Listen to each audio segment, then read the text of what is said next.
ఇప్పుడు ఈ రోజుల్లో పేరెంట్స్ చూస్తుంటే పిల్లల్ని విదేశాలకు పంపించడానికి చాలా ఇంట్రెస్ట్ చూపిస్తున్నారు గానీ, ఆర్మీ అనేసరికి భయపడిపోతున్నారు.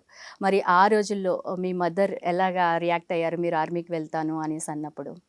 ఆర్మీకి వెళ్ళడం అనేది నార్త్ ఇండియాలో చాలా కామన్ అండి. హ్మ్. ప్రతి ఒక్క ఫ్యామిలీలో ఒకళ్ళిద్దరు ఆర్మ్ ఫోర్సెస్‌లో ఉంటారు. అవును. ఒకళ్ళిద్దరు కెనడా, యూఎస్‌లో కూడా ఉంటారు. హ్మ్.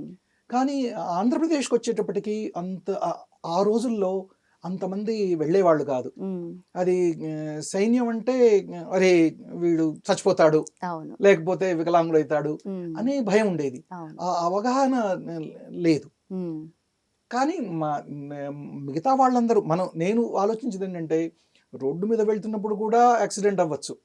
మనం దేంట్లో ఏ యాక్టివిటీలోనా యాక్సిడెంట్ కావచ్చు. అవును. అట్లాంటప్పుడు మనం దేశ రక్షణలో ఆర్మీలో చేరితే ఆహ్, అది మన మన మన మన జన్మకి ఒక కాంట్రిబ్యూషన్ ఉంటుంది.